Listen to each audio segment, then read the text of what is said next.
وزیر اعظم شہباز شریف نے کہا ہے صوبائی اور وفاقی حکومت کا کام کاروبار کرنا نہیں، ہم اسے ہر صورت ختم کر کے نجی شعبے کے حوالے کریں گے۔ نیشنل ڈیفنس یونیورسٹی میں 26ویں نیشنل سیکیورٹی ورکشاپ کے شرکاء سے خطاب کرتے ہوئے وزیر اعظم نے کہا کہ کاروبار کو نجی شعبے کے حوالے کرنے سے قوم کے کھربوں روپے کی بچت ہوگی۔ یہ بھی کہا کہ ان پالیسیز کے لیے وہ اور army chief general Asim Munir ایک پیج پر ہیں۔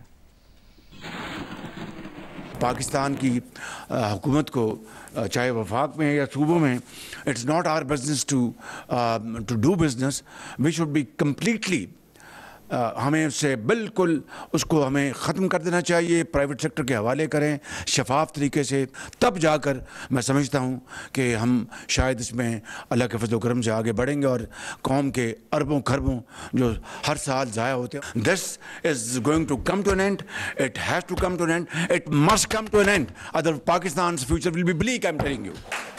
So we have to do it under all circumstances.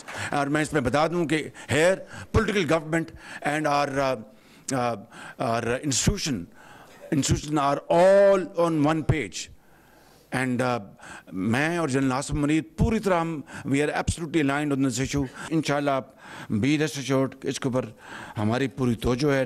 اور ابھی آپ کو بتائیں سلمان اکرم راجہ نے secretary general P T I کے عہدے سے استعفیٰ دے دیا ہے۔ صاحبزادہ حامد رضا نے پی ٹی آئی کی سیاسی اور کور کمیٹی سے استعفیٰ دے دیا ہے۔ استعفوں کی وجوہات جانتے ہیں نمائندہ جیو نیوز حیدر شرازی سے۔ حیدر بتائے گا کیا وجوہات سامنے آئی ہیں ان دونوں شخصیات کے استعفوں کی؟ دیکھیے سیکرٹری نامزد جو سلمان اکرم راجہ ہیں انہیں سیکرٹری جنرل کے طور پر پارٹی نے نامزد کیا تھا۔ عمر ایوب کے استعفے کے بعد انہیں نامزد کیا تھا، انہوں نے آج استعفیٰ دیا ہے اور دوسرا بڑا استعفیٰ سنی اتحاد کونسل کے سربراہ صاحبزادہ حامد رضا کا ہے۔ صاحبزادہ حامد رضا بانی پی ٹی آئی کی گرفتاری کے بعد پی ٹی آئی کی سیاسی کمیٹی اور کور کمیٹی کا حصہ بھی تھے جو مشترکہ طور پر فیصلے کرتی تھی۔ صاحبزادہ حامد رضا نے گزشتہ روز احتجاج کے بعد جو فیصلے کیے گئے اس کے بعد تنقید بھی ہوئی۔ فیصلوں کے بعد انہوں نے استعفیٰ دے دیا ہے۔ شکریہ آپ کا حیدر شرازی تفصیل کے لیے۔ 26 نومبر کی شام پی ٹی آئی کے کارکن ڈی چوک پہنچنے میں کامیاب ہو گئے۔ سیکیورٹی فورسز نے آپریشن کر کے ڈی چوک کو پی ٹی آئی کارکنوں سے خالی کروا لیا۔ آپریشن کے بعد سیکیورٹی فورسز پر الزام لگایا کہ انہوں نے مظاہرین پر سیدھی فائرنگ کی، لیکن فائرنگ سے جاں بحق ہونے والی پی ٹی آئی کارکنان سے متعلق پی ٹی آئی رہنما مختلف دعوے کرتے نظر آتے ہیں۔ ڈی چوک میں سیکیورٹی فورسز کے آپریشن کے دوران جان سے جانے والے کارکنوں کی تعداد سے متعلق سب سے بڑا دعویٰ پی ٹی آئی کے رکن قومی اسمبلی لطیف کھوسہ نے کیا۔ کیپٹل ٹاک میں گفتگو کرتے ہوئے لطیف کھوسہ نے کہا کہ 278 کارکن فائرنگ سے جاں بحق ہوئے۔ اچھا پھر 278 لوگ انہوں نے سیدھے گولیاں مار کے شہید کیے، سینوں میں گولیاں 278 شہید کیے گئے اور 1900 وزیر اعلیٰ خیبر پختونخوا علی امین گنڈا پور سیکیورٹی فورسز کی کارروائی کے دوران ڈی چوک سے فرار ہوئے اور مانسیرا پہنچ گئے۔ اگلے دن پریس کانفرنس کرتے ہوئے وزیر اعلیٰ نے کہا کہ ڈی چوک میں فائرنگ سے ان کے سینکڑوں کارکن شہید ہوئے ہیں۔ انہوں نے لوگوں کو گولیاں ماری، ہمارے اس وقت سینکڑوں لوگ شہید کر دیے گئے، ہمارے سینکڑوں لوگوں کو اس وقت گولیاں لگی ہوئی ہیں اور جو باقی زخمی ہیں۔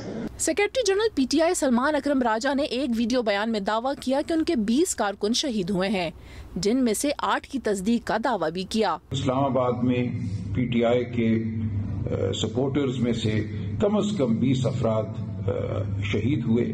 پی ٹی آئی رہنما شعیب شاہین نے ایک ٹی وی پروگرام کے دوران دعویٰ کیا کہ ڈی چوک میں فائرنگ سے ان کے 8 کارکن جان سے گئے۔ اسلام آباد کے 2 بڑے اسپتالوں پیمز اور پولی کلینک نے بھی ڈی چوک آپریشن کے دوران کی شہری کے دعووں کی تصدیق نہیں کی۔ ذرائع کا کہنا ہے کہ اسلام آباد کے اسپتالوں میں 4 شہریوں کی لاشیں موجود ہیں۔ پی ٹی آئی احتجاج کے دوران 4 سیکیورٹی اہلکار بھی شہید ہوئے ہیں۔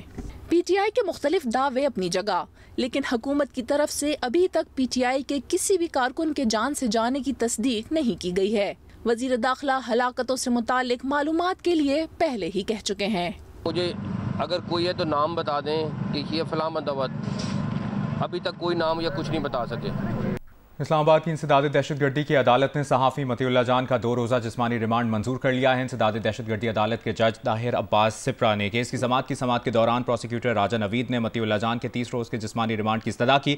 وکیل صفائی کی جانب سے متی اللہ جان کو مقدمے سے ڈسچارج کرنے کی استدعا کی گئی۔ دوسری جانب کمیٹی ٹو پروٹیکٹ جرنلسٹ سمیت مختلف صحافتی تنظیموں کی طرف سے متی اللہ جان کی گرفتاری کی مذمت کی گئی ہے۔ Human rights commission of Pakistan نے صحافی متی اللہ جان کی فوری اور غیر مشروط رہائی کا مطالبہ کیا ہے اور کہا ہے کہ متی اللہ جان کو اسلام آباد میں حالیہ احتجاج کی کوریج پر گرفتار کیا گیا ہے۔ ایسوسی ایشن of electronic media and news directors نے متی اللہ جان پر عائد الزامات کو مضحکہ خیز قرار دیا ہے۔ ایمن کا کہنا ہے سرکاری اسلحہ چھیننے، جان سے مارنے کی دھمکی دینے، گاڑی کی ٹکر سے کانسٹیبل کو زخمی کرنے جیسے بھونڈے الزامات پس پردہ مقاصد کی عکاسی کرتے ہیں۔ صحافیوں پر دباؤ ڈالنے اور غیر قانونی حراست میں لینے کا سلسلہ بند ہونا چاہیے۔ پی ایف یو جے نے وزیر اعظم اور وزیر داخلہ سے متی اللہ جان کی فوری رہائی یقینی بنانے کا مطالبہ کیا اور کہا کہ متی اللہ کو پمپ سے لے جانے کے بعد گھنٹوں تک غیر قانونی قید میں رکھا گیا۔ متی اللہ جان پی ٹی آئی احتجاج سے جاں بحق افراد کی تعداد کی تحقیقات کر رہے تھے۔ سی پی این ای کی جانب سے بھی متی اللہ جان کی گرفتاری کی مذمت کی گئی۔